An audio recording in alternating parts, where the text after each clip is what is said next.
Hello dear students, कैसे हैं आप सभी। आज हम 10वीं कक्षा की द बॉल पोयम जो कविता है उसको पढ़ने जा रहे हैं। इससे पूर्व हम 3-4 कविता और पढ़ चुके हैं और कविताओं की सीरीज़ में आज हम द बॉल पोयम जो है उसको रीड करने जा रहे हैं। तो सबसे पहले इस कविता के राइटर की बात करते हैं हम। तो इस कविता के जो पोइट हैं वो हैं जॉन बेरीमन, और वो एक अमेरिकन पोइट हैं। जॉन बेरीमन अमेरिकन पोइट हैं, तो अपन कह सकते हैं the bold poem is written by John Berryman, कि ये कविता है जॉन बेरीमन के द्वारा क्या करी गई है, लिखी गई है। इस कविता में एक छोटा लड़का है और उसकी गेंद है एक समुद्र के अंदर या ये कहीं हार्बर के अंदर क्या होती है, चली जाती है। और पोइट इस इंसिडेंट को क्या करते हैं, देखते रहते हैं, लेकिन उस बच्चे को किसी भी प्रकार की मदद नहीं करते हैं। और मदद नहीं करने के पीछे एक गहरी समझ बताते हैं, उनकी गहरी एक मानसिकता है, उसको वे बताते हैं कि मैंने उस लड़के की मदद क्यों नहीं करी, क्या थी मेरी मानसिकता इसके पीछे। हम इस कविता के माध्यम से उसको क्या करेंगे, पढ़ेंगे। तो सबसे पहले अपन इस कविता का जो मेन भावार्थ है, लाइन टू लाइन जो हिंदी अनुवाद है, उसको अपन देखने का प्रयास करते हैं। देखो, what is the boy now who has lost his ball.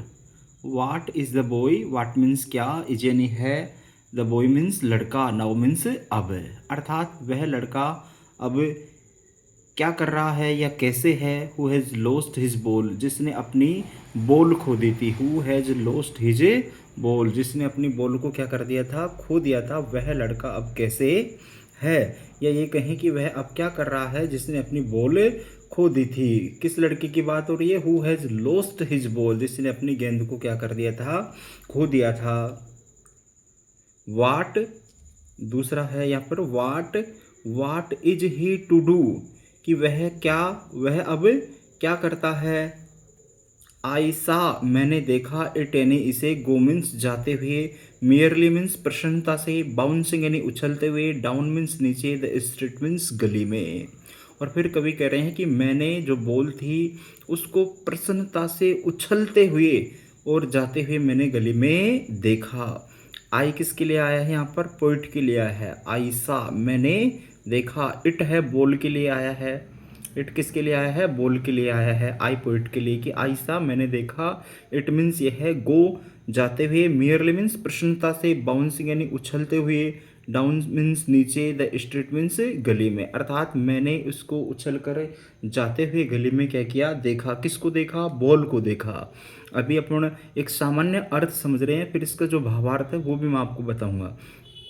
And then, और तब, मियरली ओवर, मियरली प्रसन्नता से, ओवर का अर्थ यहाँ पर समाप्त होने से है, कि आगे जाकर के ये बिल्कुल क्या हो गई, गायब हो गई, समाप्त हो गई।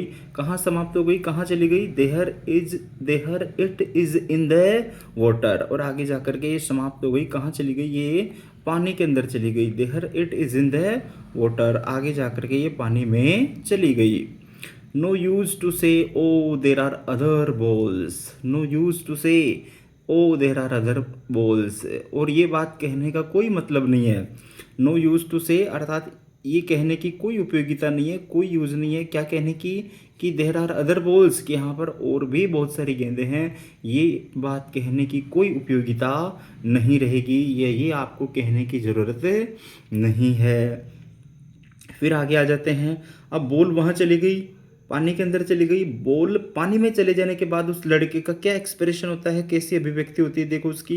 N ultimate shaking grief fixes the boy as he stands rigid trembling staring down all his young days into the harbour where his ball went, I would not intrude on him. तो देखो, an ultimate shaking grief, ultimate का अर्थ वैसे चुनौती होता है, अंतिम भी बोल सकते हैं अपन। सेकिंग यानी हिला देने वाला, ग्रीफ यानी दुख, फिक्सेस यानी जकड़ लेता है, द बॉय यानी लड़के को। सेकिंग का अर्थ हिलाने से, ग्रीफ का अर्थ दुखों से है, फिक्सेस का अर्थ जकड़ लेने से, द बॉय मीन्स लड़के को। कि एक अंदर तक हिला देने वाला जो दुख है उस लड़के को क्या कर लेता है, जकड़ लेता है। Ultimate shaking grief fixes the boy, कि उस लड़के को अंदर तक हिला देने वाला एक दुख है उसको क्या कर लेता है, जकड़ लेता है। एज ही स्टैंड्स रिजिड, और वह लड़का ही बॉय के लिए आया है।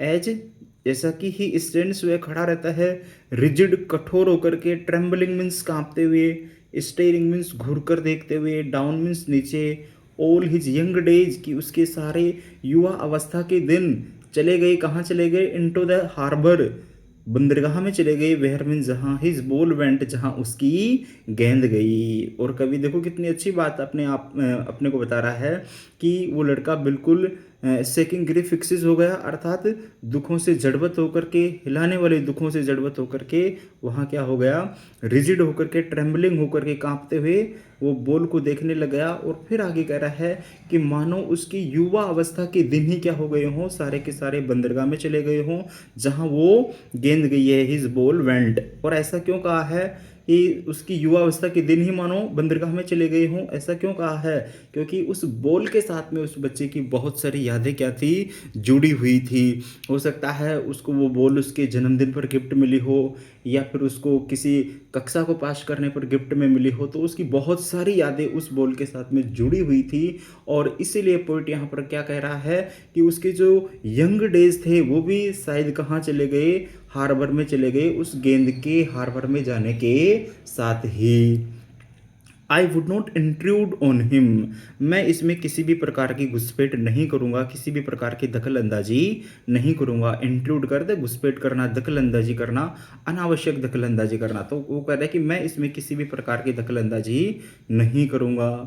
फिर आगे कह रहा है ए डाइम, डाइम क्या है, एक सिक्का है। डाइम आप ध्यान रखें, डाइम क्या है, एक कोइन है, कोइन कर दे सिक्का, COIN, कोइन कर दे सिक्का। और ये डाइम है एक अमेरिकन डॉलर का 10वां भाग है। ये डाइम जो है एक अमेरिकन कोइन है, और इसके वैल्यू की हम बात करते हैं तो अमेरिका में जो एक डॉलर चलता है उस डॉलर का दशांश है, 10वां भाग है। कि ए डाइम अनदर बॉल, कि एक डाइम में दूसरी बॉल क्या हो सकती है, आ सकती है। एक डाइम है दूसरी बॉल के मूल्य के लिए पर्याप्त हो सकता है, लेकिन ये भी क्या होगा, वर्थलेस होगा, उपयोगहीन होगा। नाउ अब ही सेंसेस फर्स्ट रेस्पॉन्सिबिलिटी, कि वह लड़का अब है, सेंसेस करता है, महसूस करता है, फर्स्ट यानी पहली, रेस्पॉन्सिबिलिटी मीन्स जिम्मेदारी को, कि वह लड़का अब अपनी पहली जिम्मेदारी को सेंसेस करता है, समझने का प्रयास करता है, फर्स्ट रेस्पॉन्सिबिलिटी को। और कहाँ पर, in a world of position, in a world यानी एक संसार में, ऑफ पोजिशन, पोजिशन का अधिकार संपन्नता से है, कि इस भौतिकवादी भी हम बोल सकते हैं कि इस भौतिकवादी अधिकार संपन्नता के संसार में वह अपने रेस्पॉन्सिबिलिटी को पहली बार क्या करता है, महसूस करता है। पीपल विल टेक, पीपल यानी लोग, विल टेक ले जाएंगे, पीपल विल टेक बॉल्स, कि बहुत से व्यक्ति है उसको बॉल्स दे सकते हैं।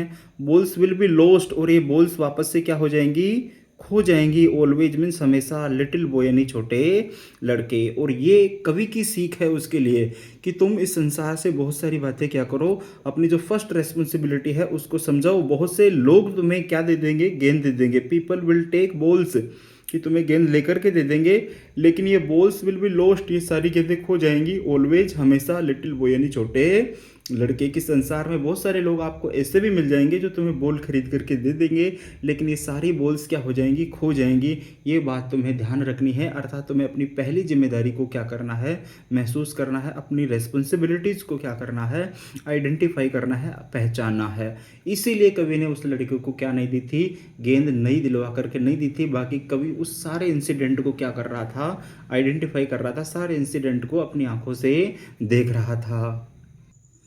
अब थोड़ा सा इसका भावार्थ भी हम बताते हैं। ये तो एक शाब्दिक अर्थ है कि बॉल खो जाएगी, और कोई भी व्यक्ति आपको बॉल ला करके दे देगा, बॉल ला करके दे देगा। लेकिन इसका शाब्दिक अगर अर्थ हम निकाले, भावार्थ अगर हम निकाले, ये तो शाब्दिक अर्थ था। भावार्थ अगर हम देखें तो कहने का तात्पर्य क्या है कि बहुत हमारे जीवन में बहुत सारे कष्ट आएंगे, बहुत सारे दुख तकलीफें आएंगी, बहुत सारे बहुत सारे सफरिंग्स हमारे जीवन में क्या हो सकती हैं, आ सकती हैं।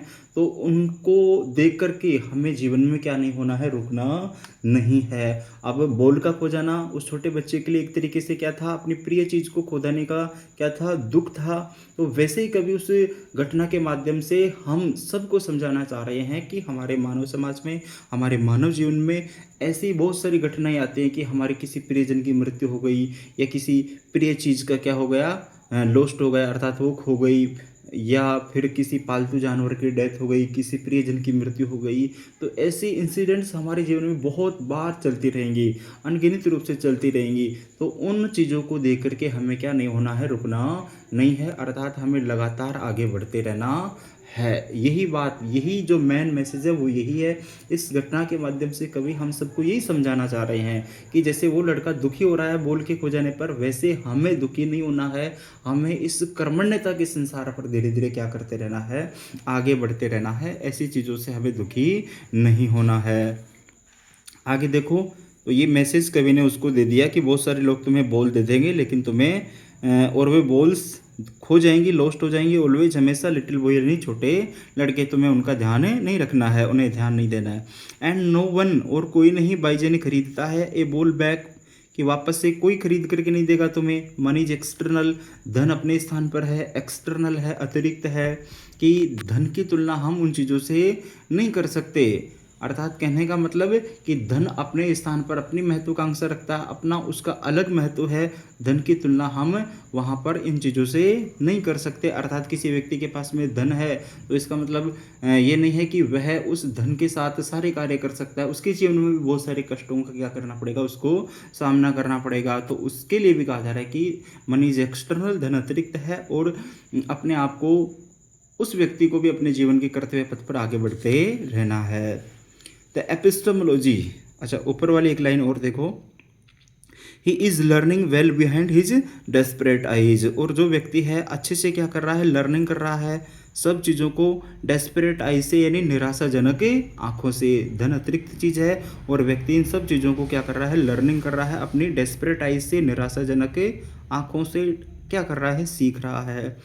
और क्या सीख रहा है, epistemology of loss, epistemology of loss को सीख रहा है, अर्थात ज्ञान को सीख रहा है। एपिस्टोमोलॉजी का शाब्दिक अर्थ एक वाइड सेंस में देखें तो ज्ञान को क्या कर रहा है, नुकसान होकर के वो ज्ञान का क्या कर रहा है, सीख रहा है। बोल खो जाना व्यक्ति का क्या है, उस लड़के का नुकसान है, लेकिन उस घटना से वो क्या सीख रहा है, नॉलेज प्राप्त कर रहा है, ज्ञान क्या कर रहा है, वो सीख रहा है। फिर आगे देखो, हाउ टू स्टैंड अप, की कैसे खड़ा हुआ जाए। नोविंग, जान करके, वोट क्या, every man must one day, कि प्रत्येक व्यक्ति एक दिन नो जान जाएगा, कि सभी व्यक्तियों को एक दिन ये जान जाना है कि हमें नुकसान में कैसे खड़े होना है। एपिस्टोमोलॉजी ऑफ लॉस, सभी व्यक्तियों को क्या करना है, सीखना है कि हमें नुकसान के अंदर कैसे क्या होना है, खड़ा होना है। Every man must one day know and must know most know many days, किसी न किसी दिन, एक दिन उसको जानना पड़ेगा। हाउ टू स्टैंड अप, की कैसे खड़ा हुआ जाए, कैसे समस्याओं से उभरा जाए, एक न एक दिन व्यक्ति को क्या करना पड़ेगा, जानना पड़ेगा। तो ये इस कविता का क्या था, शाब्दिक अर्थ था। कुछ बीच में मैंने आपको भावार्थ भी समझाने का प्रयास किया।